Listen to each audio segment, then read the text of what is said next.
Chris, let's dive right into it. Let's talk. Let's get our first topic out of the way, man.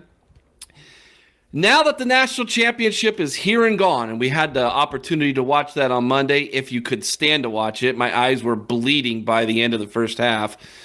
Did Ohio State have the best roster in 2022? Your thoughts? Yeah, I think so. We took the national champions and we pushed them to the limits. That was our game to lose, and that's exactly what happened. We had just as many horses, if not more, than they did. I think we were superior at quarterback. We were superior at wide receiver. I think we were on par at running back. And you know what? We were running a wide receiver and our third guy on the depth chart.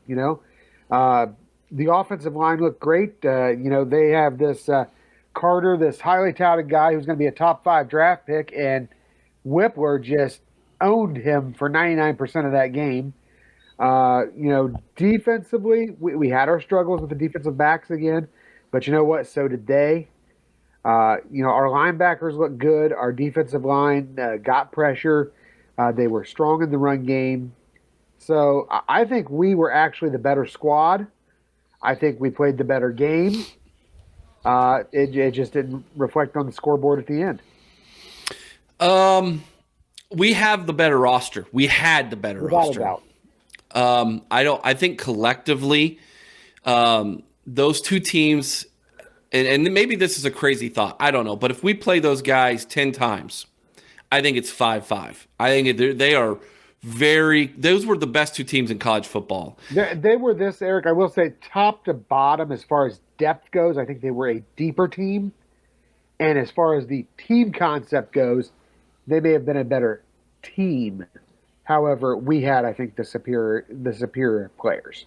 I also think that it's in that line of thinking that the game plan we ran, especially offensively, up until the time that the targeting call that got wiped away, we actually outcoached them. Now, fourth quarter is what it is. When you don't have your main target anymore, CJ's basically ripped his heart open, ripped his chest open, showed Buckeye Nation his scarlet and gray heart, and put that team on his back and carried them with his legs, out of all things, in that fourth quarter to try to will them to victory. But at the end of the day, you had your top 2 running backs out. You had your top 2 wide receivers out. Let's be honest. We had one of them out for most of the season. You had your top tight end out. There's a lot of offensive weapons that were not there in the fourth quarter that if they were there, I think we have a different outcome in that football game. I don't think it's close. And I tell you who agrees with us. That'd be Nick Saban. Yeah. Down there in Tuscaloosa. He flat out came right out and said it, guys. He basically said Ohio State got this game robbed from them by the Pac-12 officials. Now, it was not nearly as bad as the bowl game against Clemson a few years ago when the SEC refs basically just willed Clemson to that victory in their comeback. But it was still some calls that kind of got overturned where you're like, man, I don't know. And I still have yet to see, even in the NFL, a replay camera angle like they had on that fourth down overturn on the sideline. Where did that come from? And why haven't we seen that since?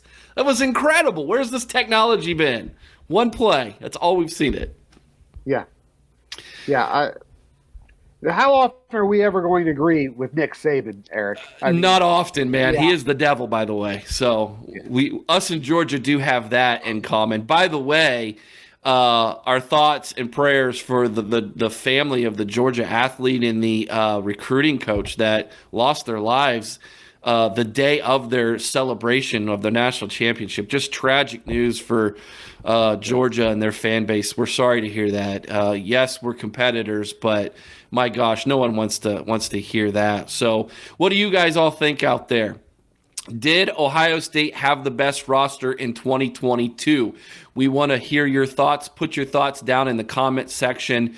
We want to know what you think about that.